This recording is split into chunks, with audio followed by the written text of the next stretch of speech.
మన 4వ శ్లోకం. చంపక, శోక, పున్నాగ, సౌగంధిక, లసత్కచ. ఇక్కడ చంపకం అనే పుష్పము, అశోక అనే పుష్పము, తర్వాత పున్నాగ అనే పుష్పము, సౌగంధిక అనే పుష్పం, ఈ 4 పుష్పాలు.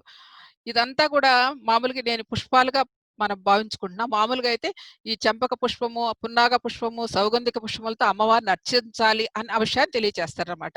కానీ ఇది మన లోపల ఏం జరుగుతుందో అన్నది అంతరార్థంగా తెలుసుకోవాలి ఈ విషయాన్ని. మన మానవ శరీరంలో 4 గ్రంథులు ఉంటాయి.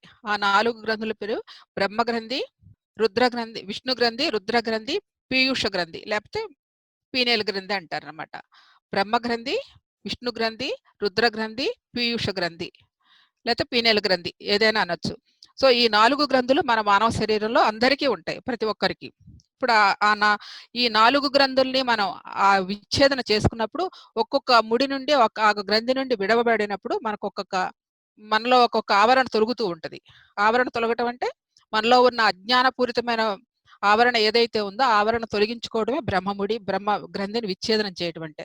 అది ఎలా చేస్తామంటే మనం నిరంతర ధ్యాన సాధన ద్వారా ఆ యొక్క సాధన చేస్తూ ఉంటే ఆటోమేటిక్‌గా జరుగుద్ది. ఇది కూడా మనం ఇంకోటి గ్రహించాలి. మనకి చాలా సులువైంది, తేలికైంది ఇచ్చారు పత్రి గారు మనకి. ఏంటంటే శ్వాస మీద ధ్యాస. మనకి క్రియాయోగం గాని, ఇంకా ఏ యోగాలు చేసినా కూడా ఒక క్రియలుంటాయి. మనకి ఏ క్రియలు లేకుండానే అతి సులభంగా, అతి సరళంగా, అతి సహజంగా, ఎంతో ప్రశాంతంగా, చాలా చక్కగా మనం ఆ సాధన చేసుకుంటూ ఉంటే నెమ్మదిగా ఆ యొక్క కుండలిని శక్తి ఆటోమేటిక్‌గా యాక్టివేట్ అవుతుంది, రేజ్ అవుతుంది, ఉత్తీర్ణమవుతుంది, జాగృతమవుతుంది. ఎందుకంటే ఏం చేయవసరలా. ఇంతకుముందు మనకు చాలా క్రియల్లో అలా చెప్తారు. మనం కుండలిని శక్తిని జాగృతం చేసుకోవాలంటే ఇడాపింగళ నాడులు బంధించి ఆ లోపల ఉంచాలని అదొక పెద్ద క్రియ. అది ఉంది. ఆ శాస్త్రం ఉంది. శాస్త్రం ద్వారానే అనేక మంది యోగులు చాలామంది యోగులందరూ కూడా అలాగే సాధన చేసి సంపాదించారు కూడా. కానీ ఈనాటి యుగానికి ఇప్పుడు ఉన్న పరిస్థితికి మనకంత కష్టం లేకుండానే అంత వేల వేల సంవత్సరాలు కూర్చుని హిమాలయాల్లో తపస్సు చేసిన మహానుభావులందరూ తపస్సు చేసి సంపాదించుకున్న సాధన సంపత్తిని మనం ఎంతో తేలికగా మనం సంపాదించుకుంటున్నాం. అది ఈనాడు ఉన్న ఈ భౌగోళిక పరిస్థితులే కావచ్చు, అనేక మంది హాస్టల్ మాస్టర్స్ అందరూ కూడా భూమిని పరిరక్షించాలనే ఒకానొక శుద్ధ సంకల్పంతో కావచ్చు, అలాగే మానవ మస్తిష్కాలు కూడా ఇంత జ్ఞానాన్ని తీసుకోవడానికి సంసిద్ధంగా ఉన్నారన్న విషయం కావచ్చు, ఇన్ని కోణాల్లో ఉన్నాయి కాబట్టి ప్రతి మానవుడు చాలా సిద్ధంగా ఉన్నారు తీసుకోవడానికి. ఫర్ ఎగ్జాంపుల్ చెప్తున్నాను. ఒక 20 ఏళ్ల క్రితం మేమొచ్చి 23 సంవత్సరాలు, 24 ఏళ్ళు. అంతకుముందు మేము ధ్యానం చెప్పాలన్నా, పత్రి గారు ధ్యానం చెప్పాలన్నా ఒక్కొక్క మనిషికి కొన్ని గంటలు, రోజులు కేటాయించేవారు.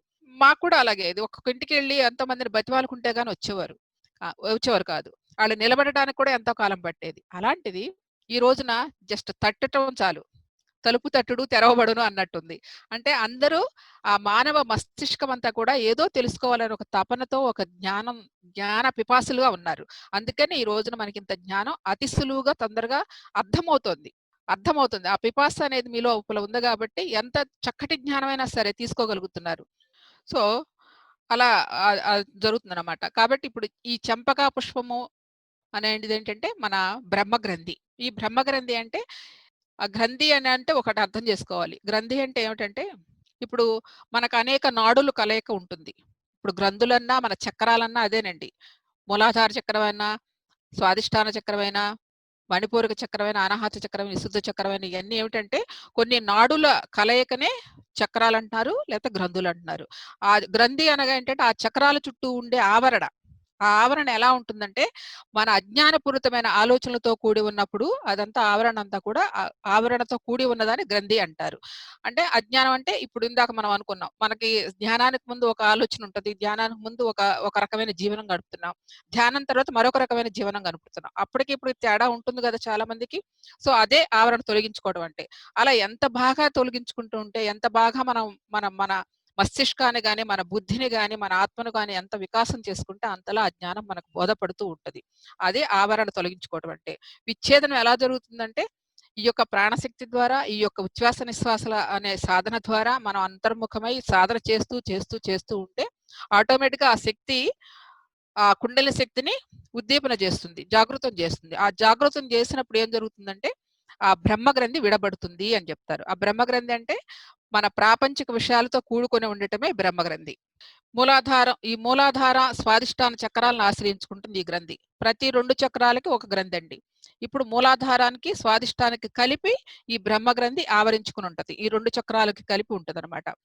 ఈ చక్రాల్లో ఉన్నవాళ్ళు ఎలా ఉంటుంది అంటే, ఎక్కువ మనకి భౌతిక శరీరం మీద ప్రేమ, లేతే ప్రాపంచిక విషయాల మీద వ్యామోహం, ఆహ్, ప వ్యామోహం ఉంటే శరీరానికి, ప్రాపంచిక విషయాలకి ఎక్కువగా ప్రాధాన్యత ఇస్తూ ఉండటమే ఈ యొక్క గ్రంథి యొక్క అంటే ఈటి మీద వ్యామోహంతో ఉంటారు మానవుడు. ప్రాపంచిక విషయాలతోనూ ఈ శరీరాన్నే బాగు చేసుకోవాలని, మన ఇల్లు, మన వాకిలి, మన పిల్లలు ఇదే బంధాలండి. ఈ బంధాలన్నిటికీ మనం చూసుకోవడం, అలాగే ప్రాపంచిక విషయాల మీద వ్యామోహంతో ఉండటమే ఈ బ్రహ్మగ్రంథి.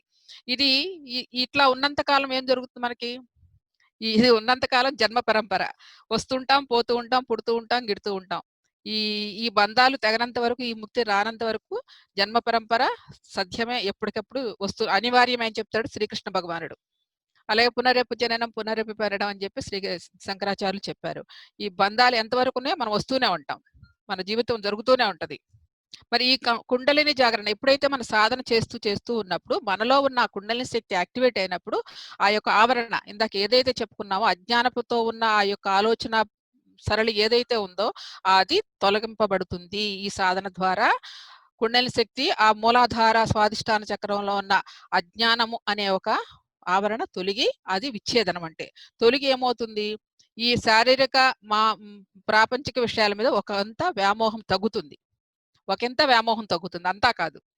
ఒకంత వ్యామోహం తగ్గుతుంది. దీనినే చంపకా పుష్పం అంటారు. అంటే ప్రాపంచిక శారీరక విషయాలపై వ్యామోహం తగ్గటమే చంపకా పుష్పం. ఇది మూలాధార, స్వాదిష్టాన చక్రములాది. ఈ మూలాధార, స్వాదిష్టాన చక్రాల్ని మన శ్వాస మీద ధ్యాస అనే సాధన ద్వారా మన సాధన చేస్తూ ఉన్నప్పుడు మన సంస్కారాలను బట్టి, మన సాధనను బట్టి ఆ యొక్క ఆవరణ తొలగబడుతుంది. ఆ తొలగబడినప్పుడు ఒకంత వ్యామోహము ఈ విషయాల మీద తగ్గుతుంది అని చెప్పడమే ఈ యొక్క బ్రహ్మగ్రంథి అనే విషయం. బ్రహ్మగ్రంథి అనే దానికి అర్థం అనమాట. అలాగే నెక్స్ట్ విష్ణు గ్రంథి. ఈ విష్ణు గ్రంథి ఎలా ఉంటుందంటే మణిపూరక, అనాహత చక్రాలను. మణిపూరక అంటే బొడ్డు దగ్గర ఉంటది. మీకు అందరికీ తెలుసోమో చక్రాల గురించి. మూలాధారం అంటే ఆసన కింద అడుగు భాగంలో ఉండేది మూలాధారం. దానికి 2 అంగుళాలు, 3 అంగుళాల పైన ఉండేది స్వాదిష్టానం. ఆ తర్వాత మణిపూరక అనేది బొడ్డు నాభి స్థానంలో ఉంటది. ఈ మణిపూరక, అనాహత అంటే హృదయ స్థానంలో ఉంటది. ఈ 2 చక్రాలను ఆశ్రయించుకునే ఉండేదే అనాహత ఇది విష్ణు గ్రంథి. ఈ ఈ విష్ణు గ్రంథిని మనం ఛేదించుకోవాలంటే యథావిధిగా మన సాధన చేస్తూ చేస్తున్నప్పుడే ఆ లోపల ఆ యొక్క ఆవరణ, ఈ 2 గందుల యొక్క ఆవరణ కూడా తొలగుతుంది. అదే దాన్ని తొలగించుకోవటం విష్ణుమాయ అంటారు. ఇది ఎలా ఉంటుందంటే ఈ విష్ణుముడి వల్లనే మానవుడు మనస్సు అనే మాయను పొందుతున్నాడు. దీనినే విష్ణుమాయ అని అభివర్ణించారు యోగులందరూ కూడా. మానవుడు వైరాగ్యం పొందినప్పుడు ఇందాక చెప్పుకున్నాం. చంపకా పుష్పం అంటే చంపకంలో శారీరక, ప్రాపంచిక విషయాలు ఒకంత తగ్గినప్పుడు వైరాగ్యం కలుగుతుంది. ఆ వైరాగ్యం తగ్గినా కూడా ఈ శరీరం ఉంది, శరీరానికి ఆకలి దప్పులున్నయి, మరియు సుఖ దుఃఖాలున్నయి, ఇవన్నీ కూడా ఉన్నాయి. ఎప్పుడైతే మళ్ళా ఈ మణిపూరక, అనాహత చక్రాల చుట్టూ ఆవరించుకున్న ఉన్న ఆ యొక్క చక్రాన్ని ఆ విష్ణు గ్రంథిని విచ్ఛేదనం చేసుకున్నప్పుడు ప్రాపంచిక శారీరక విషయాలతో పాటు కూడా ఈ సుఖ దుఃఖాలైన ఈ ఆకలి దప్పులు, సుఖ దుఃఖాలు కూడా తగ్గుతూ ఉంటాయి. ఎందుకు తగ్గుతాయంటే ఆకలి దప్పులు తగ్గడం అనేది సహజమండి. మనకు సాధన చేస్తూ ఉంటే నెమ్మదిగా మనకి సాధన చాలా సివియర్‌గా చేస్తూ ఉంటే మాత్రం ఆటోమేటిక్‌గా కొన్నాళ్ళు ఆహారం తగ్గిపోతుంది. మనం ఇది బాగా తీసుకునే వాళ్ళమంతా కూడా నెమ్మదిగా కొంచెం కొంచెమే తీసుకుంటాం. ఆ కొంచెం కూడా ఎక్కువగా కూడా తీసుకోలేం. అది ఎందుకు జరుగుతుందన్నది మీకు అందరికి తెలిసే ఉంటుంది. ఎందుకంటే ఎప్పుడైతే కాస్మిక్ ఎనర్జీ మనలోకి వస్తూ ఉందో ఆటోమేటిక్‌గా బాహ్య ఆహారాన్ని వదిలేస్తాం. అది చాలా తక్కువ తీసుకుంటాము. మనకు కావాల్సిన ఆ నిజమైన ఆధ్యాత్మిక శక్తితో వచ్చే ఆ విశ్వశక్తి మనలో ఎప్పుడైతే బాగా వస్తూ ఉందో బయట ఆహారం మీద తగ్గిపోతుంటది. అదే ఆకలి దప్పులుండవంటే. ఇది ఇంచుమించు చాలామంది పిరమిడ్ మాస్టర్లందరికీ అనుభవమే. 23 ఏళ్ల ఎంతో మందిని చూసాం. అయితే కొన్నాళ్ళు తగ్గుతుందండి. తర్వాత మళ్ళా వస్తుంటది, మళ్ళా తగ్గుతూ ఉంటది. అదేంటంటే మన శారీరక స్థితిని బట్టి, మనం చేసే క్రియలను బట్టి, మనం చేసే ఆలోచనలు బట్టి ఉంటది. ఒకసారి వచ్చేసింది గదా! ఇంక అంతే ఉంటది అనుకోవడం పొరపాటండి. ఎందుకంటే మానవుడు సంఘజీవి. మానవుడు విషయ వ్యవహారాలు తిరుగుతున్నాం. ఉద్యోగం చేసుకుంటున్నాం, సంసారం చేస్తున్నాం, అన్నీ చేస్తున్నాం. ఎప్పుడూ మన మనసు అలాగే పాజిటివ్‌గా, అలాగే ప్రశాంతంగా అలాగే ఉంటుందా? ఎప్పుడు ఆ వైరాగ్యంతో ఉండగలిగితే, ఎప్పుడు ఏటి మీద వ్యామోహం లేకుండా, అటాచ్‌మెంట్ లేకుండా, బంధం లేకుండా, అలాగ ప్రశాంతంగా మన జీవనం సాగిస్తూ నెగెటివ్ అనేది లేకుండా, మరి సకల జీవుల పట్ల ప్రేమతో ఎల్లప్పుడూ ఉంటుంటే నో ప్రాబ్లమ్. అదెప్పుడూ ఉంటది ఆ శక్తి. ఎప్పుడైతే మన భావనలు అలా ఉండడం అన్నది చాలా కష్టం. ఎందుకంటే ఇందాక చెప్పినట్టు మన సంసార జీవితంలో ఉన్నాం కాబట్టి అప్పుడప్పుడు మన మీద చాలా ప్రభావాలు చూపిస్తూ ఉంటాయి. ఆ చూపించినప్పుడు మనకి ఈ జ్ఞానమే ఉపయోగపడుతుంది. ఇంత జ్ఞానం తెలుసుకుంటున్నామంటే ఈ జ్ఞానం మన జీవన విధానంలో దాన్ని ఆపాదించుకోవాలి. ఆపాదించుకున్నప్పుడు దాని నుండి బయటపడటానికి అత్యంత సులువైన మార్గం ఈ జ్ఞానం ద్వారానే జరుగుతుందనమాట. కాబట్టి ఈ సుఖదుఖాలు ఇవన్నీ కూడా ఈ ఈ ర మణిపూరక అనాహత చక్రాన్ని ఆవరించుకుని ఉంటాయన్నమాట. ఇవన్నీ మనం సాధన చేసిన తర్వాత నెమ్మదిగా అవన్నీ తొలగిపోతాయి. ఆ తర్వాత ఆ విష్ణుమాయ నుండి విడబడతాం. ఆ తర్వాత చక్కగా ఆకలి దప్పులు ఇవన్నీ కూడా కొంచెం తగ్గుతాయి. నెమ్మదిగా ఇందాక ఆ వైరాగ్య భావం ఎలా వచ్చిందో ఆ వైరాగ్యం కొంచెం బాగా పెరుగుతుంది. అంటే అన్ని విషయాల మీద ఒక నిర్లిప్తత జరుగుతుందిలే చేద్దాంలే అనే ఒక నిర్లిప్తతా భావాన్ని మనం ఆపాదించబడుతుంది ఆటోమేటిక్‌గానే. మనమేం తెచ్చుకోవసరలా. నువ్వు సిన్సియర్‌గా సాధన చేస్తుంటే, నీ చిత్తశుద్ధితో సాధన చేస్తుంటే ఆటోమేటిక్‌గా ఆ విషయాలన్నీ మనకి వస్తూ ఉంటాయన్నమాట. ఇది విష్ణు గ్రంథి భేదనం అంటే. ఈ విష్ణు గ్రంథి భేదనం అంటే దీన్ని అశోక పుష్పం అంటారు. అంటే ఏంటి ఇక్కడ అశోక పుష్పం అంటే శోకములు లేనిది. ఈ రోజున మనకి శ్రీరామనవమి అమ్మవారు ఎక్కడున్నారు? రావణాసురుడు లంకలో అశోక చెట్టు కింద కూర్చుని ఉంటారనమాట. అశోక చెట్టు కింద కూర్చోవడం అంటే ఏంటక్కడ? శోకం రహితమైన, శోకం లేకుండా కూర్చునున్నారన్నది. ఈరోజు మంచి విషయం చెప్పారండి పత్రి గారు. మరి మీరందరూ విన్నారా లేదో నేను మీకు షేర్ చేస్తున్నా. మనకి సీతాదేవికి అగ్ని ప్రవేశం జరిగిందని చెప్పారు గదా!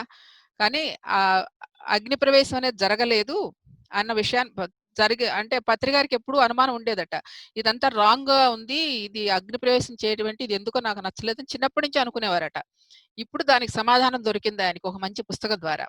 అది ఏంటి అంటే అగ్ని ప్రవేశం అంటే ఆవిడ లంకకి వెళ్ళిన తర్వాత సీతాదేవి లంకలో తీసుకువెళ్ళిన కానించి ఆవిడ మళ్ళా రాముడు కనపడే వరకు కళ్ళు మూసుకొని ధ్యానం చేసిందట. కళ్ళు మూసుకొని ధ్యానం చేసింది. అలా ఇక అదే ధ్యాన ముద్రలోనే ఉన్నదనమాట. ఎప్పుడైతే రాముడు మళ్ళా తీసుకొచ్చినప్పుడు కళ్ళు తెరిసినప్పుడు కలిగిందేంటంటే, తనలో ఉన్న శక్తి ఉంది చూసారండి, ఆ శక్తి అంతా కూడా అగ్నిలా వచ్చేసిందనమాట. ఆ అగ్నినే అగ్ని ప్రవేశం చేసిందని అనుకున్నారందరూ. కానీ అది వాస్తవం కాదు. ఇది వాస్తవం. ఆవిడ అగ్ని ప్రవేశం చేయటం, నిప్పు పెట్టి నిప్పులోకెళ్ళడం అనేది అది కరెక్ట్ కాదు. ఇది అసలైన వాస్తవం అని ఆవిడే చెప్పారు. ఈ మధ్య ఒక మంచి పుస్తకం వచ్చింది.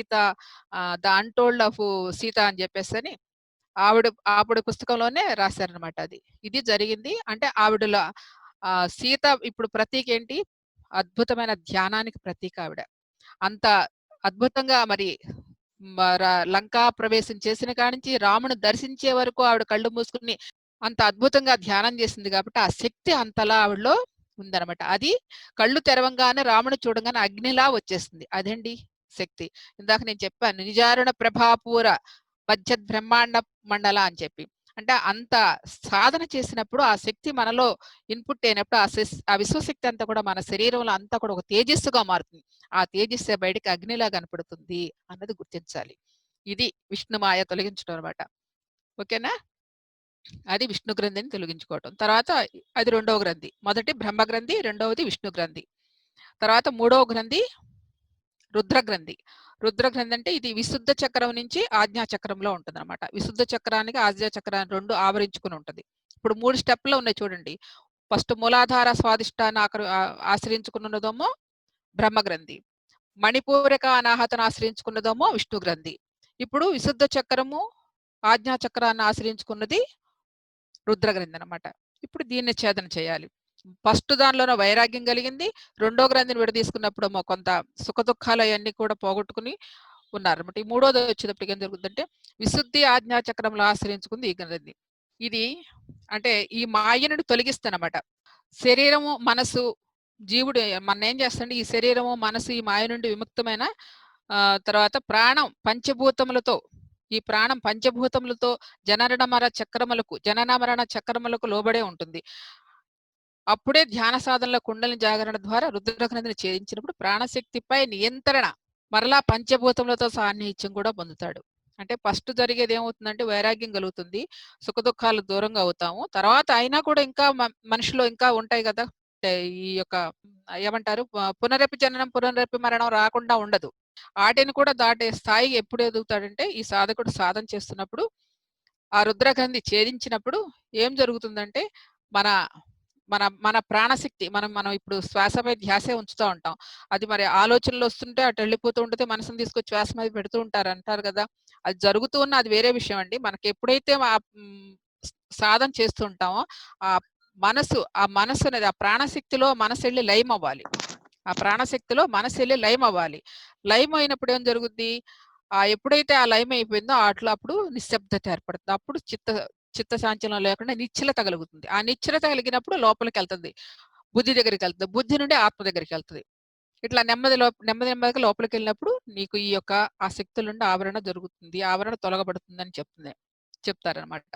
అలా జరుగుతున్నప్పుడు ఏం జరుగుతుంది? ఎప్పుడైతే నీలో అంటే అనాహత చక్రం నుంచి విశుద్ధ చక్రం నుంచి ఇక్కడికొచ్చిందంటే, మన లోపల ఉన్న ఆ శక్తిని పెంపొందించుకుంటూ, అలాగే నీ యొక్క పంచభూతాలపై, నీ యొక్క ఇంద్రియాలపై నియంత్రణ ఏర్పరుచుకొని, అంతేకాకుండా చుట్టూ ఉన్న ఆ యొక్క అందరి జీవులపై కూడా జీవులేంటి ఏ సామ్రాజ్యం అయినా సరే, జంతు సామ్రాజ్యమైన జంతుజాలానన్నిటిని కూడా వాటిపై కరుణ, జయ కలిగి ఉంటారనమాట. అంటే అన్నిటిపై సాన్నిహిత్యం, మైత్రీ భావన కలిగి ఉంటారు. మైత్రీ భావన కలిగి ఉంటారని అర్థం అనమాట. అయితే ఇక్కడేంటంటే కుండలినిని మన మన యోగులందరూ కూడా ఒక సర్పంగా భావించారు. ఇది యోగ శాస్త్రంలో ఉంది. అమ్మ చెప్పిందే ఇది. ఇప్పుడు మామూలుగా అయితే ఈ 3వ శ్లోకం నుంచి 34వ శ్లోకం వరకు ఇందాక నేను చెప్పుకుందంతా కూడా మనకి అమ్మవారి పై వర్ణనే ఉంటుంది. కానీ ఇప్పుడు చూడండి ఇది మనకి అంతర్ముఖంగా చెప్పబడుతుంది యోగ సాధన. ఇదంతా కుండలిని శక్తి లోపల జరిగే ఒకానొక అద్భుతమైన ప్రక్రియ. మనకు సాధన తెలియకుండానే జరిగిపోతూ ఉంటది. సో, ఈ ఈ యోగులు అందరూ చెప్పిందేంటంటే మనలో కుండలిని శక్తి ఇలా 3 చుట్టలు చుట్టుకొని ఉంటది. 3:30 చుట్టలతో ఉండి ఆ తోక నోటిలో పట్టుకొని ఉన్నట్టు ఉంటదనమాట. అదొక అది అంటే అలాంటి ఆకారంలో ఉంటుంది మన శక్తి. మూలాధారంలో ఉన్న శక్తి ఆ సర్పాకారంలో ఉంటుందని యోగులందరూ దర్శించి చెప్పబడింది. అదేమవుతుంది? మనకింతకు ముందంతా అది నిద్రాణమై ఉంది. సాధారణ మానవుడు ఎప్పుడు నిద్రాణమై ఉంటది.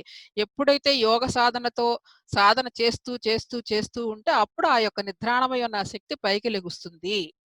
పైకి లెగుస్తుందంటే చూడండి మనకి ఉచ్ఛ్వాస నిశ్వాసాలు తీసుకుంటూ వెళ్తూ ఉంటాం. మీరు బాగా డెప్త్‌కి లోపలికెళ్ళిపోయిన తర్వాత ఆటోమేటిక్‌గా మనకు ఆ శక్తి లోపలికెళ్ళి మూలాధారంలో ఉన్న కుండలి శక్తి తట్టబడుతుంది. తర్వాత మళ్ళా పైకి వచ్చేస్తూ ఉంటది. శ్వాస. మళ్ళా లోపలికెళ్తుంటది. మళ్ళా వచ్చేస్తూ ఉంటది. అలా చేయగా ఏమవుతుందంటే ఆ లోపల ఉన్న ఆ నిద్రాణమై ఉన్న శక్తిని అలా తట్టుతూ ఉంటే లెగుస్తూ ఉంటదనమాట. అలా చేయగా ఏమవుతుంది అది నెమ్మదిగా షట్చక్రాలు దాటుకుంటూ మూలాధార, స్వాదిష్టాన, మణిపూరక, అనాహత, విశుద్ధ, ఆజ్ఞా చక్రాలు దాటుకుంటూ వస్తదనమాట. దాన్ని ఏమంటారు? దాన్ని పున్నాగ పుష్పం అంటారు. అంటే ఎప్పుడైతే నీలో ఉన్న ఆ కుండలిని శక్తిని రేజ్ చేస్తున్నావు. రేజ్ అంటే దాన్ని తట్టి లేపడం అనమాట. ఇప్పుడు ఎవరికైనా కోపం వచ్చినప్పుడు ఏదైనా వస్తే కోపం వస్తది గదండీ! కోపం వచ్చినప్పుడు అలా మనకి పౌరుషంలాగా మనకి ఒక ఆవేశం వస్తది. అలా అది బాహ్యంలో. ఇప్పుడేమవుతుందంటే మన లోపల అప్పటిదాకా పడుకొనుంది ఆ శక్తి. ఆ శక్తిని మనం ఏం చేస్తున్నాం సాధన ద్వారా నెమ్మదిగా తట్టి లేపుతున్నప్పుడు అది నిద్రాణమైన శక్తి నెమ్మదిగా లేచుకుంటూ అలా దాటుకుంటూ వచ్చి ఈ యొక్క పున్నాగ పుష్పం ఎలా ఉంటదండి? నాగం అంటే ఏంటి? సర్పము. సర్పం ఎలా ఉంటుంది? పైకి లేచింది ఎలా ఉంటదో తెలుసు గదా! సో, అలా ఉంటదనమాట. ఆ విధంగా మనకిక్కడి దాకా వస్తుందన్నది ఈ యొక్క పున్నాగ పుష్పం యొక్క వర్ణన. ఇదెక్కడ జరుగుతుందండి? విష్ణు గ్రంథి, రుద్ర గ్రంథి. విశుద్ధ చక్రము, ఆజ్ఞా చక్రములో ఉన్న ఆ రుద్ర గ్రంథిని విచ్ఛేదనం జరిగినప్పుడు జరిగే అద్భుతమైన అనుభూతి. అదే పున్నాగ పుష్పము. చంపకా పుష్పము, అశోక పుష్పము, పున్నాగ పుష్పము, ఇప్పుడు సౌగంధిక పుష్పం గురించి చెప్పుకోవాలి. సౌగంధిక పుష్పం అంటే ఏంటి ఇది? ఇది 4వ గ్రంథి. ఇందాక చెప్పుకుంది బ్రహ్మ గ్రంథి. చంపకా పుష్పము. రెండవది అశోక పుష్పము, విష్ణు గ్రంథి. విశుద్ధ ఆజ్ఞా చక్రంలో ఉన్నది రుద్ర గ్రంథి. అది పున్నాగ పుష్పము. ఇప్పుడు సౌగంధిక పుష్పము. ఇది ఎక్కడ ఉందంటే మనకి పీనియల్ గ్లాండ్ అంటే ఇగ సహస్రార స్థితిలో ఉండేదనమాట. ఆ పీనియల్ గ్రంథి. దీన్ని కూడా ఏంటి తురీయాతీత స్థితి అంటే సహస్రాక్షి. అంటే సహస్రార చక్రములో సాక్షీభూతంగా ఉండే శక్తినే సహస్రాక్షి అంటారు. సహస్రార అంటే తురీయ తిథి అంటే ఈ చక్రాలని దాటుకుంటూ, దాటుకుంటూ, దాటుకుంటూ వెళ్ళినప్పుడు ఇక్కడికి జారుతుందండి ఆ శక్తి అంతా కూడా ఈ బ్రహ్మరంధ్రం దగ్గర ఈ సహస్రార స్థితిలో. అక్కడికి చేరినప్పుడు ఏమవుతుందని ఆ రంధ్రమనే అక్కడ ఆశ్రయించకుండానే ఉంటది ఆ యొక్క గ్రంథి. ఏ గ్రంథి అండి? పీయూష గ్రంథి, పీనేలు గ్రంథి. దానికి 2 పేర్లున్నాయి. ఏదైనా అనుకోవచ్చు. సో, ఆ గ్రంథి అక్కడ స్థితమైనప్పుడు మనకి ఆ యొక్క సౌగంధిక పుష్పం అనంటే అంత సౌగంధిక పుష్పం అంటే ఏంటంటే ఒక అద్భుతమైన బంగారు పుష్పాలతో పూజ చేస్తున్నారు గదా! ఇప్పుడు చాలామంది. అలాంటి ఇదనమాట అనమాట ఇక. అయితే ఇక్కడ ఇంకొకటి ఆలోచించాలేంటంటే, ఈ స్థితిని ఏం తెలుసుకోవాలంటే మనకు బాగాను, మనకు పసిబిడ్డలు చూస్తే మనకి, బిడ్డ పుట్టంగానే కొంతకాలం వరకు, సంవత్సరం వరకు వాడికి మాడు పైన ఎలా ఉంటుందో చూడండి మెత్తగా ఉంటుంది. ఆ మెత్తని అది కూడా త్రికోణాకారంలో ఉంటుంది. మీరు గమనిస్తే తెలుస్తది. ఆ త్రికోణాకారంలో ఆ మెత్తని ఉన్న స్థాయిలో మధ్య భాగంలో ఒకానొక కేంద్ర బిందువు ఉంటది. ఆ కేంద్ర బిందువే ఈ యొక్క సహస్రార స్థితి.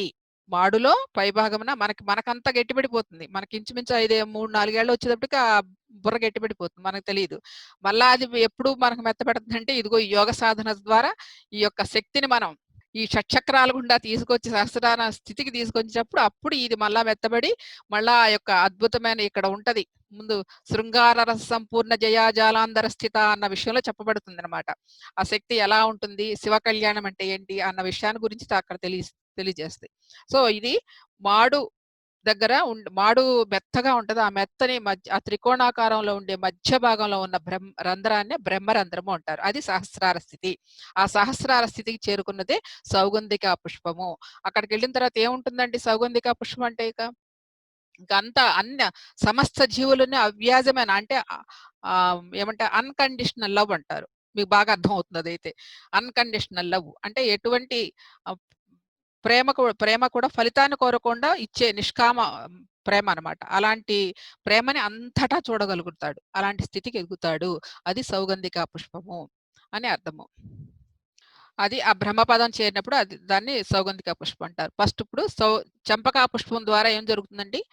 చంపకా పుష్పం అంటే మరలొకసారి చెప్తున్నారు. చంపకా పుష్పం అంటే మూలాధార, స్వాదిష్టాన చక్రములను ఆశ్రయించుకొని సాధన చేసినప్పుడు, ఆ సాధన ద్వారా ఆ 2 చక్రాలు యాక్టివేట్ అయినప్పుడు బ్రహ్మగ్రంథి అనే దాన్ని విడివడినప్పుడు మనలో మనలో ఉన్న ఆ ప్రాపంచిక విషయాలు గాని, మన శారీరక బంధాలే కానీ, శారీరక వ్యామోహమే కానీ, ప్రాపంచిక విషయాల మీద ఒకంత వైరాగ్య భావన కలుగుతుంది చంపకా పుష్పము.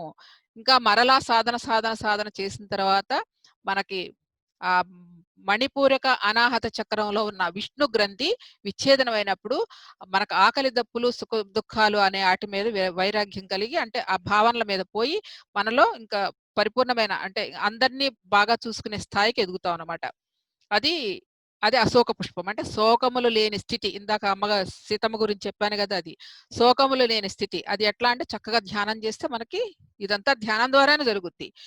ధ్యానం ద్వారానే జరుగుద్ది. కాబట్టి ఈ అశోక పుష్పం అనేది ఈ యొక్క సుఖదుఖాలు, శోకాలను పోగొట్టుకునే స్థితికి చేరడమే అశోక పుష్పము. మరలా ఇంకా సాధన చేయగా కూడా విష్ణు గ్రంథి అంటే ఈ మ రుద్ర గ్రంథి అంటే విశుద్ధ చక్రం నుంచి ఆజ్ఞా చక్రం 2 ఆవరించుకున్నదే రుద్ర గ్రంథి. ఈ రుద్ర గ్రంథి బాగా సాధన చేసి ఆ 2 రో ఆహ్, గా ఆ గ్రంథుల చుట్టూ ఉన్న ఆవరణాన్ని విచ్ఛేదనం చేసుకున్నప్పుడు కలిగేదేంటంటే, మనకి ఆ పున్నాగ అంటే మనలో ఉన్న కుండలిని శక్తి రేజ్ అయ్యి ఒక ఒక నాగుపాములాగా పడగ విప్పుకొని ఉంటుంది అని జెప్పేసి చెప్తారనమాట. ఇది దాని ద్వారా ఏమవుతుంది? మన మన మన అన్నిటిని ప్రేమించగల శక్తొస్తుంది. ఆ తర్వాత ఇంకా సాధన చేయగా బ్రహ్మరంధ్రం అంటే సహస్రార స్థితిలో మన మాడుపై ఉండే భాగంలో ఉండే స్థితిని మధ్య భాగాన్ని ఆ మధ్య స్థితిని బ్రహ్మరంధ్రము అంటారు. దాన్ని సౌగంధిక పుష్పం అని అంటారు. ఆ సౌగంధిక పుష్పం అంటే ఇక ఏ స్థితిలో ఎవరిని చూసినా మీకు ఏది అనిపించదండి. అంతటి ప్రేమ, అంతటి అవ్యాజమైన ప్రేమ, కరుణ కలిగి ఉంటాడు. సమస్త ప్రపంచాన్ని కూడా ప్రేమించగల స్థాయికి ఎదుగుతూనే అది తుర్యాతిథ్య స్థితి. మరి ఇవన్నీ ఊరికే వస్తాయా? ఎంత సాధన చేయాలి, ఎంత సాధన చేయాలి. కానీ ఈ రోజున ఆ అవకాశం మనకుంది. ఈనాటి ఈనాటి మానవాళికి అంతటి అవకాశం కలిగి ఉందండి. అది నేను తెలియజెప్పేది. లేపోతే ఇలాంటి విషయాలు ఈ యోగులందరూ ఎవరు ఇలాంటి విషయాలు చెప్పనివ్వరండి. ఒక మహానుభావుడన్నారు, "కుండలిని శక్తి గురించి చెప్పడం అంటే మహాపాపమో, ఎంత ఇబ్బంది కలుగుద్దో తెలుసా" అని చెప్పి ఒకాయనన్నారు. ఒక మహానుభావుడు. కానీ మరి అలా అనుకున్నప్పుడు ఎంతోమంది యోగులు సాధన చేసి అన్ని పుస్తకాలు చేసి కుండలిని శక్తి గురించి చక్కగా అంత వివరణ రాస్తుంటే, మరి అది మనం తెలుసుకోకపోతే ఎలా అవుతదండి? తెలియాలి కదా! తెలుసుకున్న వాళ్ళు, సాధన చేసిన వాళ్ళు. ఇది అనుభవంతో వస్తేది. ఇప్పుడు మీరు కొంతకాలం సాధన చేసి మీకేమన్నా కొంచెం ఎక్స్‌పీరియన్స్‌లుంటే మాత్రం దీన్ని బాగా పట్టుకుంటారు. అయినా అవగాహన చేసుకునేంత మీ మీ దగ్గర అవగాహన చేసుకునేంత నాలెడ్జ్ ఉంది ప్రస్తుతం మీకు. అందుకనే ఇది తీసుకోగలుగుతున్నారు. లేకపోతే ఎళ్ళదండి. ఇంకొక విషయం ఏంటంటే మనకి మేడం బ్లావెట్స్కీ అని తెలుసు కదా ఆవిడ. Russian lady. ఎన్నో మనకి 'ద సీక్రెట్ డాక్టర్' అని ఒక అద్భుతమైన పుస్తకం రాసింది. అందులో ఒక చక్కటి మాటలు రాసారావిడ. 1890లో ఆవిడ 'ద సీక్రెట్ డాక్టర్' అంటే దివ్య గుప్త జ్ఞానము అని గురించి రాసింది. అందులో ఇవన్నీ ఉన్నాయండి. శంబల దగ్గర నుంచి, మాస్టర్స్ దగ్గర నుంచి ఆవిడ తీసుకున్న అనేక అనుభవాల పరంపర, third eye, astral travel, telepathy ఇలాంటియన్ని గురించి 100 సంవత్సరాలు అంటే 100 అంటే ఇప్పటికి 150 సంవత్సరాలు అయిపోయింది. 100 సంవత్సరాల క్రితం రాసి అందులో ఒక చివర ఒక కొటేషన్ పెట్టిందనమాట. ఈ విషయాలన్నీ అర్థం కావడానికి 100 సంవత్సరాలు పడుతుందని జెప్పి.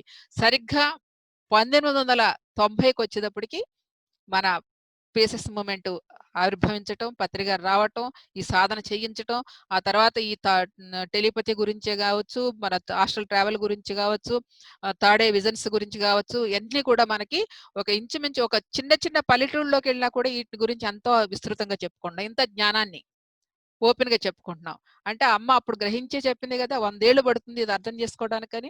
సో, ఆ 100 ఏళ్ళు దాటిపోయింది గాబట్టి, ఇంతటి జ్ఞానాన్ని తీసుకోవడానికి మనందరం సంసిద్ధులంగానే ఉన్నాం గాబట్టే మీ అందరి దగ్గరికి వస్తుంది జ్ఞానం. అది అది అంటే దాచిపెట్టకూడదు. దాచిపెడుతుంటే ఇంతకాలం అంతే.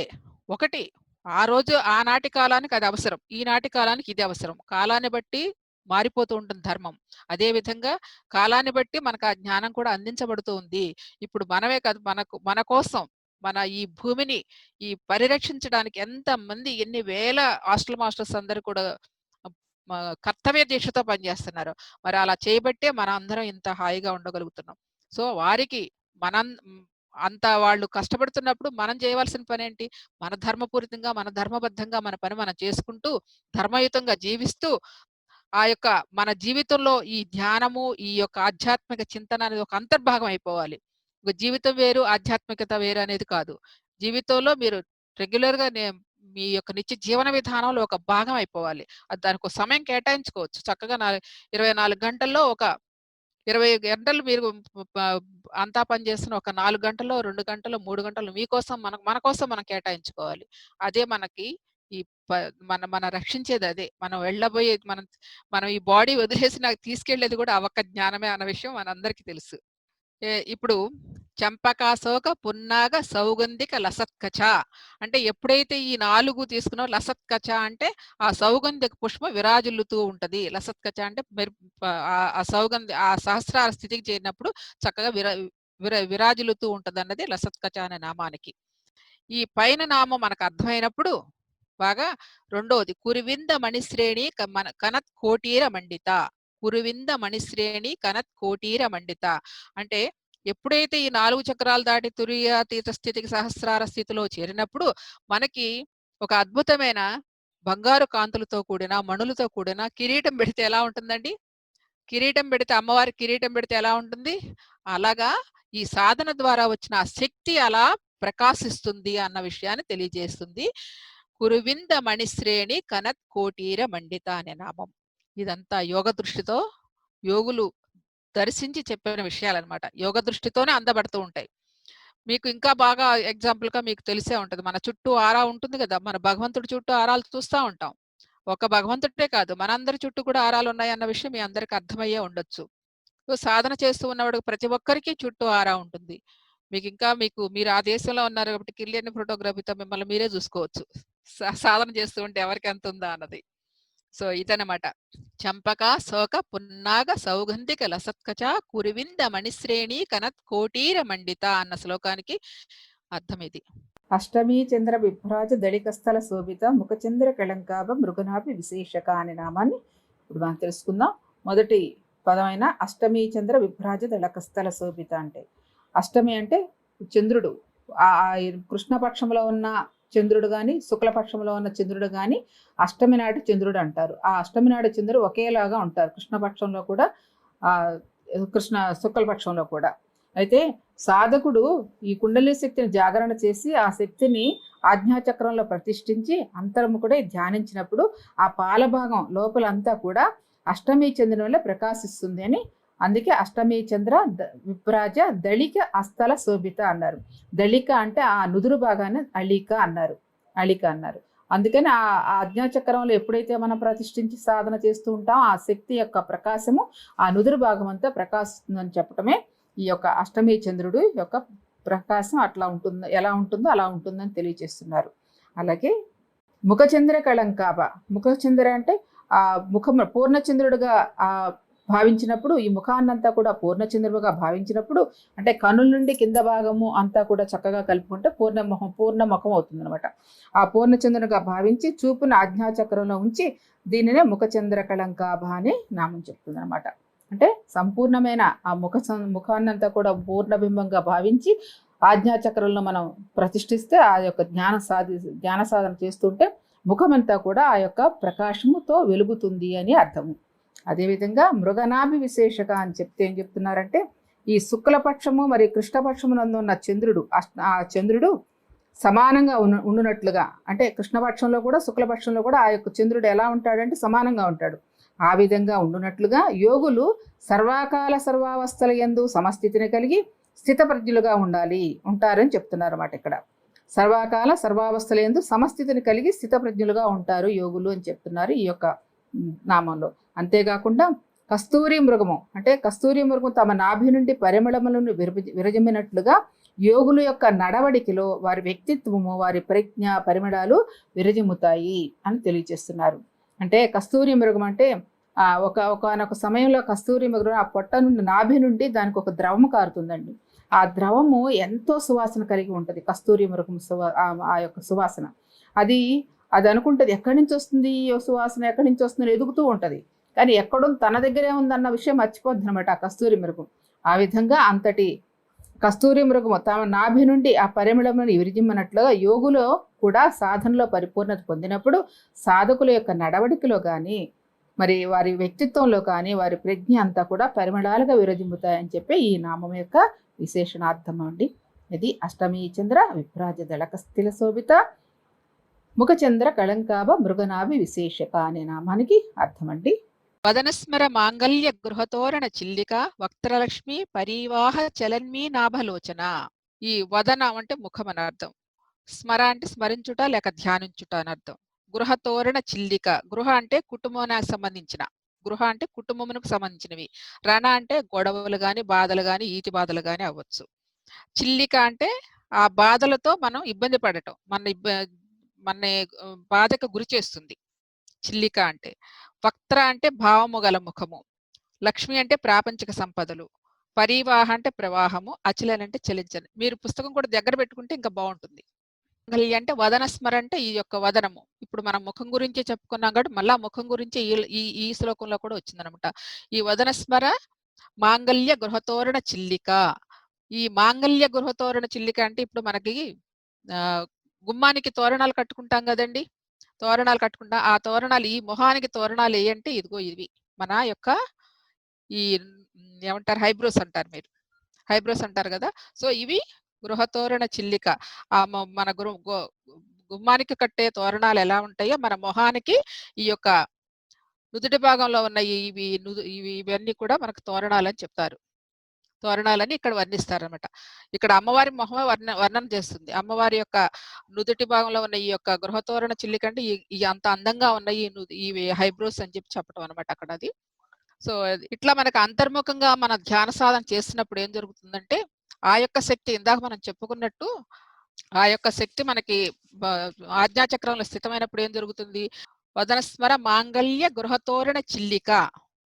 ఆ మనసు మన సాధన ద్వారా ఏమైనా మనసు మనకు ఆ ప్రాణశక్తిలో లయం జరిగినప్పుడు, మనసు శూన్యమైనప్పుడు మన లోపల మన శారీరక బాధలే కావచ్చు, ఈటి బాధలే కావచ్చు, సామాజిక వ్యవహారంతో ఉన్న విషయాలే కావచ్చు, ఆ మనసు మన లోపల లయించినప్పుడు, అంటే శూన్య స్థితి పొందినప్పుడు అవన్నీ కూడా మరుగున పడిపోతాయి అనమాట. అవన్నీ కూడా ఆగిపోతాయి. అంటే గృహతోరణ చిల్లిక అంటే నీ గృహంలో ఉండే ఇబ్బందులన్నీ కూడా శాంతించబడతాయి. మనసు శూన్యమైన నువ్వు శాంత స్థితిలోకి వెళతావు అని చెప్పి నామం అనమాట అది. అలాగా వక్త్రలక్ష్మి పరివాహ చలన్మి నాభలోచన. వక్త్రలక్ష్మి అంటే లక్ష్మీదేవి. ఆ వక్త్రలక్ష్మి పరివాహ ఈ యొక్క పరివాహ అంటే లక్ష్మి అంటే తెలుసు కదా, మన అన్ని సంపదలతో కూడిన ఐశ్వర్యవంతమైన. ఈ ఐశ్వర్యం అంటే ఏంటండి? బాహ్య ఐశ్వర్యము మనకు సంపాదించే సంపాదన కాదు, మనం పొందే శారీరక సుఖాలు కాదు. శాశ్వతమైన ఐశ్వర్యము ఈ యొక్క ఆధ్యాత్మిక జ్ఞాన సంపద మాత్రమే. ఇప్పుడు మనం తెలుసుకునేదంతా కూడా నిజమైన ఆధ్యాత్మిక జ్ఞాన సంపద. మనం వెళ్ళేటప్పుడు ఏది పట్టుకుపోవన్న సత్యం మన అందరికీ తెలిసిందే. ఏది ఎవరు రారు, మనతో ఎవరు రారు, ఏ ఆస్తి రాదు, పిల్లలు రారు, ఏ భర్త రారు, ఏ భార్య రాదు. కేవలం మనం సంపాదించుకున్న ఏదైతే అది కూడా ఆధ్యాత్మిక జ్ఞానం సుమా.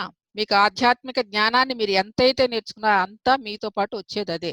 మళ్ళా నెక్స్ట్ జన్మకి ఇన్కార్నేషన్ మళ్ళా జన్మ తీసుకోవాలంటే ఈ జన్మలో ఎంతైతే సంపాదించుకున్నావో ఆ జ్ఞానంతో మరు జన్మ మళ్ళా స్టార్ట్ అవుతుంది అన్నది యోగులు చెప్పిన సిద్ధాంతమే అది.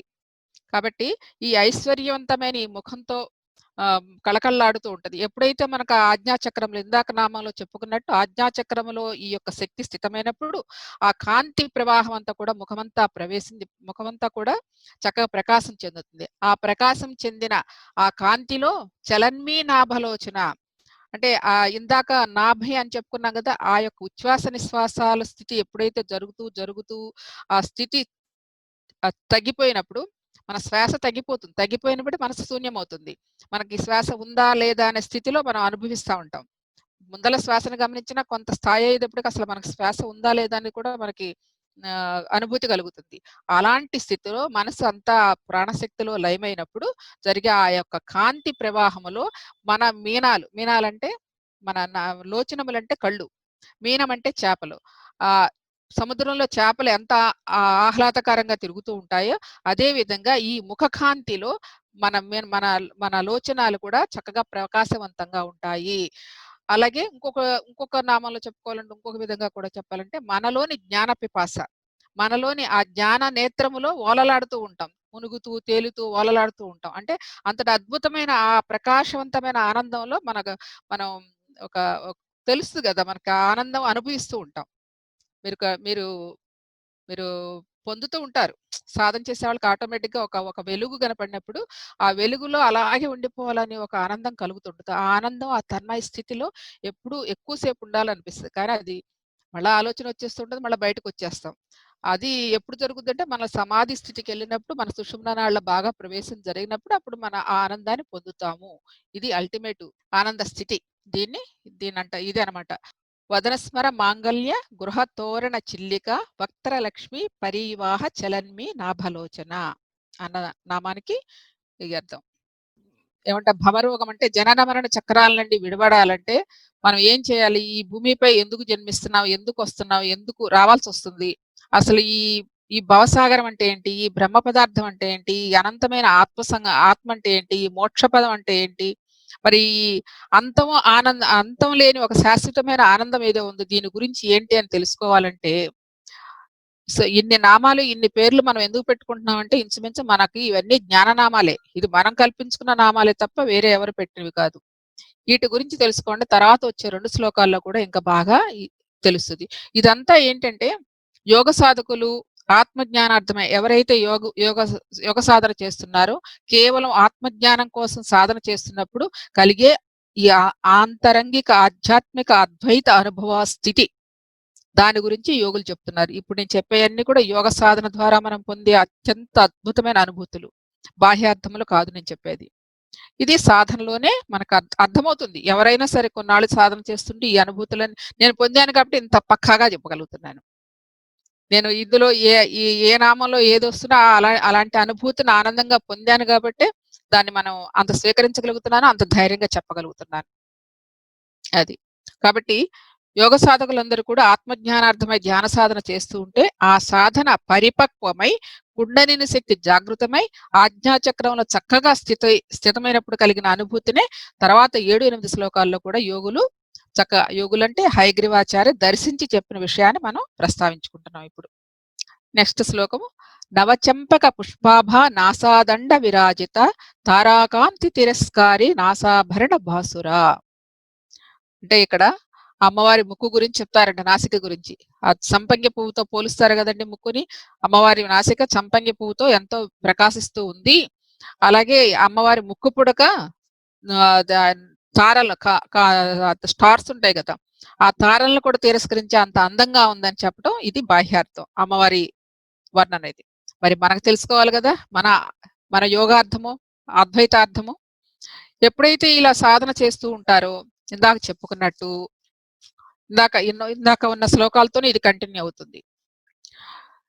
అంటే కఠోరమైన అంటే తీవ్రమైన సాధన ఉండాలండి. ఇలాంటి అనుభూతి పొందాలంటే ఏదో మనం 1 గంట 2 గంటలు చేస్తే 1 గంట చేస్తే వచ్చేది కాదు.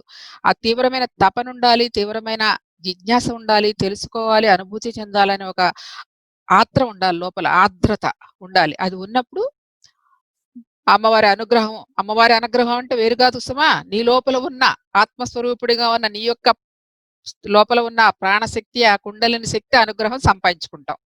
అది కాబట్టి ఆ యొక్క తీవ్రమైన సాధన ద్వారా, మరి అలాగే గురువు అనుగ్రహ స్థితి ద్వారా మన సాధన చేసినప్పుడు అమ్మవారి ఆ లోపల ఉన్న అమ్మవారి అనుగ్రహం కానీ, గురువు అనుగ్రహం కానీ ఉండాలి. ఆ చేస్తూ ఉంటే ఆ కుండలిని శక్తి జాగృతమై మూలాధారం నుండి మళ్ళా ఆజ్ఞాచక్రంలో చక్కగా స్థితమై వ్యవస్థితమైనప్పుడు సాధకుడు భావరహిత స్థితిని పొందుతాడు. భావరహిత స్థితి అంటే మనోశూన్యత. పదే పదే ఆ మాటలే వస్తాయండి, ఎందుకంటే ఉన్నది అదే సత్యము. ఎన్నిసార్లు చెప్పాల్సిన ఆ కుండలిని శక్తి గురించి, ఆ మనసు నాశనం గురించి చెప్పాల్సి వస్తుంది. అంటే ఉన్నది అదే, అది పోతేనే మనకి ఇంకా వేరేది అర్థం కాదు. కాబట్టి అవే మాటలు వస్తూ ఉంటాయి. జాగ్రత్తగా పదే పదే అవే చెప్తున్నారు అనుకోకుండా దాన్ని స్వీకరించడం నేర్చుకోండి. మూలాధారం నుండి బయలుదేరిన ఆధ్యాచక్రంలో చక్కగా స్థిరంగా వ్యవస్థితమైనప్పుడు సాధకుడు భావరహిత స్థితిని పొందుతాడు. అప్పుడు మనసు పూర్తిగా నిశ్చలమై ఆ ప్రాణశక్తిలో లయమైపోతుంది ఆ మనసు. అలా మనసు లయించినప్పుడు జరిగిన ఆ మనోశూన్యతలో, భావరహిత స్థితిలో ఆ యొక్క ఆజ్ఞాచక్రంలో ఇందాక ఏదైతే ఒక ప్రకాశము ఎంత ప్రకాశవంతంగా నుదురు ఎలా వెలుగుతుందో అనుకుంటున్నామో, అదే విధంగా ఆ యొక్క కాంతి ద్వారా ఈ నాసిక అంత అందంగా అంత వెలుగుతుంది అని చెప్తుందనమాట. అలాగే అమ్మవారు పెట్టుకున్న ముక్కు పుడక నక్షత్రాలను సైతం తిరస్కరించేటి ఎంతైతే అందంగా ఉందో, అదే విధంగా మన యొక్క ఈ నాసిక అంత వెలుగుతో ఉంది అన్నది చెప్తుంది. ఎప్పుడైతే మనలో ఆ ఆజ్ఞాచక్రంలో ఆ వెలుగు, ఆ కాంతులు వీనుతూ ఉన్నప్పుడు, అప్పుడు ఒక సంపంగి పుష్పం విచ్చితే చూడండి ఎంత సువాసనతో ఎంత అందంగా ఉంటుంది. ఆ నాసికని సంపంగి పుష్పంతో పోల్చారనమాట. ఆ సంపంగి పుష్పం అప్పుడు విచ్చినప్పుడు ఎంత మధురం, ఎంత ఆనందంగా, ఎంత మనకి ఆహ్లాదం కలిగిస్తుందో అంత ఆహ్లాదాన్ని మనం పొందుతాము. ఆ కాంతి ప్రవాహం అంతా మన చుట్టూ ప్రవహిస్తుంది. ఆ కాంతి ప్రవాహంలో మన యొక్క నాసిక అంతా కూడా ఒక ముక్కు పుడకల భాసురం ప్రకాశిస్తుంది అని చెప్తున్నారన్నమాట ఈ శ్లోకంలో. నవచంపక పుష్పాప నాసాదండ విరాజిత, ఈ నాసిక గురించి చెప్పారు. నక్షత్ర కాంతులను సైతం తిరస్కరించే విధంగా ప్రకాశిస్తుంది కాబట్టి తారాకాంతి తిరస్కారి నాసాభరణ బాసురా. ఈ ముక్కు పుటక ఏదైతే ఆభరణం ఉందో ఆ ఆభరణాన్ని మించి తారల్ని మించి మెరుస్తోంది ఈ యొక్క నాసిక అని చెప్పి తెలియచేయటమే ఈ యొక్క అంతరార్థం అనమాట. అయితే పరమనిశ్చలము, భావరహితము ఆయన మనస్సుని, నశించిన మనస్సుని, లేక మనోనాశనం చేసిన మనస్సుని నేను అనే అహంకారం ఎప్పుడు మనకు ఉంటూనే ఉంటుంది. ఎంత నాశనమైనా మళ్ళా వెంటనే మళ్ళా నేనున్నానని పడగ విప్పి వస్తూ ఉంటుంది అనమాట అహంకారం అనేది. ఆ అహంకారం నశించని కేవలం ప్రాణశక్తి ప్రకాంత స్థితిగా అనుభవజ్ఞులైన యోగులు చెప్తారనమాట. అట్టి యోగి ఈ శ్లోకానుబంధాల అనుభవాన్ని తప్పక అనుభవిస్తాడు. ఇలాంటి ఇప్పుడు మనం చెప్పుకున్న అనుభవాలన్నీ ఇప్పుడు ఇందాక ఇంచుమించు 3 శ్లోకాల్లో మనం చెప్పుకున్న అనుభవాలన్నీ ఎవరైతే అనుభవిస్తారంటే సాధకుడు నిరహంకార అయి ఉండాలి. అంతే కదండి. అంతటి అద్వైత సాధన రావాలంటే, అంతటి అద్భుతమైన ప్రకాశమైన స్థితిని మనం పొందాలంటే మనలో ఉన్న గుణాలన్నీ పోగొట్టుకోవాలి కదా. అహంకార రహిత స్థితిలో ఉండాలి కదా. మరి భావరహితమైన మనసును నాశనం చేసిన అహంకారం ఉంటది. అహంకారాన్ని కూడా చేసుకున్న వాడికే అలాంటి అద్భుతమైన అనుభూతి కలుగుతుందని యోగుల యొక్క ఉవాచ, హయగ్రీవాచార్యులు చెప్పిన ఉద్బోధ. నేను ధ్యానం గురించి చెప్తాను. చక్కగా విని చక్కగా మీరు ధ్యానంలోకి ప్రయాణం చేయండి. ధ్యానం అంటే మనకి ఈ యొక్క స్త్రీ పురుష లింగభేదం లేదండి. పిల్లలు అనేది కూడా లేదు. చిన్నవాళ్ళ దగ్గర నుంచి పెద్దవాళ్ళ వరకు కూడా చాలా చక్కగా ధ్యానాన్ని అభ్యసించవచ్చు. ఎవరి వయసుంతో అన్ని నిమిషాలు కూర్చోవటం ముఖ్యమైనది. కాబట్టి మిత్రులారా, కూర్చునే విధానం ఎలా అంటే మనకి కూర్చోగలిగిన వాళ్ళు చక్కగా బాచి పెట్టేసి కూర్చోవచ్చు, లేని పక్షంలో కుర్చీలో కూర్చోవచ్చు. సౌకర్యవంతమైన భంగిమను తీసుకొని, అంటే సౌకర్యవంతమైన ఆసనాన్ని తీసుకొని చక్కగా ప్రశాంతంగా కూర్చోవాలి. కుర్చీలో కూర్చున్న వాళ్ళు కాళ్ళు క్రాస్ చేసుకుని, వేళ్లలో వేలు పెట్టుకుని, ప్రశాంతంగా కళ్ళు మూసుకుని, మన యొక్క నాసికలో జరిగే శ్వాస నిశ్వాసాలను గమనిస్తూ ఉండటమే మనం చేయవలసిందల్లా. శ్వాసను లాగటము, లోపల ఉంచటము, బయటికి వదలటము అలాంటి ఏ ప్రక్రియ లేకుండా నిరంతరము మనలో ఎలా జరుగుతూ ఉన్నదో ఆ యొక్క శ్వాసను గమనిస్తూ ఉండటమే మనం చేయవలసిందల్లా. ఇదే అతి సహజమైన, అతి సరళమైన రాజయోగ ప్రక్రియ. కేవలం శ్వాసపై ధ్యాసే మిత్రులారా. శ్వాస గమనింపే ధ్యాన సాధన. జస్ట్ అబ్జర్వ్ యువర్ బ్రెత్ అన్నారు. కేవలం మనలో జరిగే శ్వాస నిశ్వాసాలను గమనిస్తూ ఉండటమే చేయవలసిందల్లా. మనసులో పరి విధాల ఆలోచనలు వస్తూ ఉంటే ఆ ఆలోచనలు కట్ చేస్తూ ఆ యొక్క మనసును శ్వాసపై ఉంచుతూ ఉండటమే మనం చేయవలసిన ప్రాథమిక ప్రక్రియ. మనసులో పరి విధాల ఆలోచనలు వస్తూ ఉంటే అవి కట్ చేస్తూ ఆ యొక్క మనసుని శ్వాసపై ఉంచుతూ ఉండండి. క్రమక్రమంగా మన యొక్క శ్వాస చిన్నదవుతూ గురుమధ్యములో స్థితమవుతుంది. చక్కటి ఆలోచనారహిత స్థితి కలిగి అద్భుతమైన ప్రశాంత స్థితి ఏర్పడుతుంది. యోగ చిత్త వృత్తి నిరోధ అన్నారు పతంజలి మహర్షి. యోగమనగా చిత్తములోని వృత్తులన్నీ రహితమవటమే, మనోశూన్యమవటమే, మనసు ఆలోచనారహిత స్థితి సంభవించటమే. ఆ యొక్క మనోశూన్యమైనప్పుడు ఆ విశ్వమయ ప్రాణశక్తి మనలోనికి ప్రవేశించి మన బ్రహ్మరంధ్రము ద్వారా మనలోనికి ఆవాహన చెంది ఆ ప్రాణశక్తి మన 72,000 నాడుల గుండా ప్రయాణం చేస్తూ ఆ నాడుల్లో ఉన్న మాలిన్యములను, బ్లాక్స్ని ఏవైతే ఉన్నాయో అవన్నీ శుభ్రపరుస్తూ చక్కగా నాడీమండలాన్ని శుద్ధి చేస్తుంది. నాడీమండల శుద్ధి ద్వారా సంపూర్ణ ఆరోగ్యం వస్తుంది, మానసిక ప్రశాంతత లభిస్తుంది. మిత్రులారా, కేవలం శ్వాసపై ధ్యాసయే, శ్వాస గమనింపే ధ్యాన సాధన. నా మాటలు మీకు ఎటువంటి అభ్యంతరాలను కలిగించవు. కేవలం మీ శ్వాసతో మీరు కలిసి ఉండండి. శ్వాసపై ధ్యాస ఉంచండి మిత్రులారా. శ్వాస గమనింపే ధ్యాన సాధన. మానవునికి నిత్య జీవితంలో కావలసింది శారీరక ఆరోగ్యము, మానసిక ప్రశాంతత, ఆత్మవిశ్వాసము, ఏకాగ్రత, ఆత్మజ్ఞానము, ఆత్మవిద్య మొదలైనవి. మరి ప్రతిరోజు హాయిగా ఆనందంగా గడపాలి. ప్రతిరోజు మరుసటి రోజుకి గట్టి పునాది అవ్వాలి. అలా అయినప్పుడు మొత్తం జీవితానికి అందం, ఆనందం. అప్పుడే జీవితానికి సార్థకత, పరమార్థకత. అయితే ఆ ఆనందం, ఆరోగ్యం అనేవి తనలోనే ఉన్నాయని, అది తన సహజ స్థితి అని తెలియక మానవుడు వాటి కోసం బయట వెతుకుతున్నాడు. అజ్ఞానపు పొరలో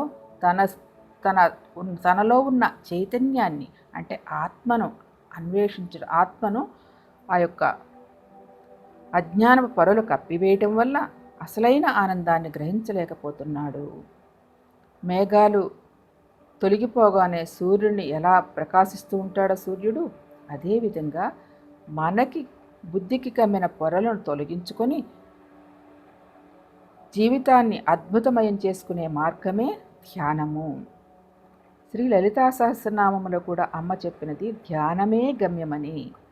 అంతర్ముఖ సమారాధ్య అని, బహిర్ముఖ సుదుర్లభ అని చెప్పారు. అంటే అంతర్ముఖం అవటమే ధ్యానము, మనలోనికి మనం ప్రయాణం చేయటమే ధ్యానము.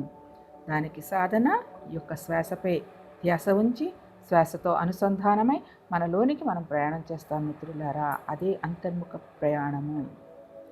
మరి మనల్ని మనం ఉద్ధరించుకోవాలంటే ఉద్ధరేదాత్మానాత్మానమవసాదయేత్ ఆత్మైవహాత్మనో బంధు ఆత్మైవహాత్మనో రిపురాత్మన అని భగవద్గీతలో భగవానుడు మనకు చెప్పారు.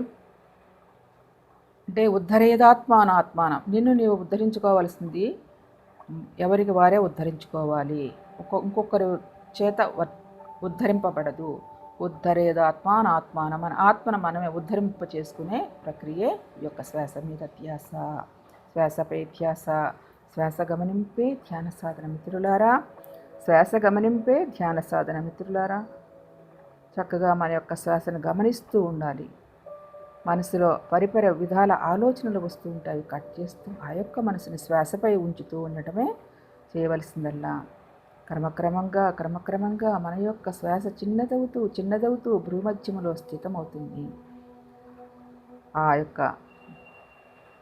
చిత్తవృత్తిలోని ఆగినప్పుడు ఆ విశ్వమయ ప్రాణశక్తి మనలోనికి ఆవాహన చెంది తద్వారా సంపూర్ణ నాడీమండల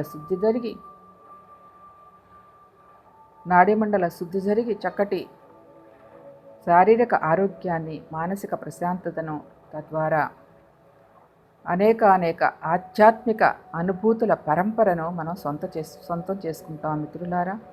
కేవలం శ్వాసపై ధ్యాసయే, శ్వాస గమనింపే ధ్యాన సాధన, శ్వాసే గురువు, గురువే శ్వాస. తపస్భ్యోధికో యోగి జ్ఞానిభ్యోపి మతోధికః కర్మభ్యాచాదికో యోగి తస్మాద్యోగి భవార్జున అన్నారు భగవానుడు. అంటే తపస్సు కంటే ధ్యానము గొప్పదని చెప్తున్నారు. ధ్యానమే గమ్యమని చెప్తున్నారు. ఇలా మనం సాధన చేస్తూ ఉంటే చక్కగా ఏమవుతుంది? అభ్యాసయోగయుక్తేన చేతసా నాణ్యగామిని పరమం పురుషం దివ్యం యాతి పార్థానుచింతయన్. అంటే అభ్యాసము ద్వారా ఇలా నిరంతరము ధ్యాన సాధన చేయటం ద్వారా మన మనసు అన్య విషయముల మీదకు పోకుండా పరమమైనది, పవిత్రమైనది, దివ్యమైనది యొక్క అనుభూతిని పొందగలము. ఆత్మతో అనుసంధానం అవ్వగలము. ఆ ఆత్మతత్వాన్ని మనం అవగాహనతో అనుభూతి పొందగలము అని చెప్తున్నారు భగవానులు. అలాగే అమ్మ శ్రీ లలితా సహస్రనామానుల అమ్మ చెప్పారు, జ్ఞానమే గమ్యము, జ్ఞాన జ్ఞేయ స్వరూపిణి అని చెప్పారు అమ్మ శ్రీ లలితా సహస్రనామంలో. అంటే జ్ఞానమే గమ్యము. ఎలా వస్తుంది ఈ జ్ఞానము? ధ్యానము ద్వారా, ధ్యాన సాధన ద్వారా మనం అంతర్ముఖమైనప్పుడు, ఆ అంతర్ముఖమైన సాధన పూర్ణత్వం పొందుతూ ఉన్నప్పుడు మన యొక్క సకల జ్ఞానాన్ని మనం సేకరించుకోగలము. అంతటా ఉన్న ఆ యొక్క జ్ఞానాన్ని స్వీకరించుకోగలము. అది సాధకుడు ఉత్తీర్ణత అంటే సాధనలో పూర్ణత పొందిన కొద్దీ చక్కటి అనుభూతిని పొందగలము. అందుకే చెప్పారు భగవానుడు ఒక చక్కటి శ్లోకములో, నహి జ్ఞానేన సదృశం పవిత్రమిహ విద్యతే తత్స్వయం యోగ సంసిద్ధ కాలేనాత్మని విందతి. అంటే నహి జ్ఞానేన సదృశం అంటే జ్ఞానమే పవిత్రమైనది, జ్ఞానమే గొప్పది, అంతకంటే మించిన విద్య లేదు. జ్ఞాన విద్య,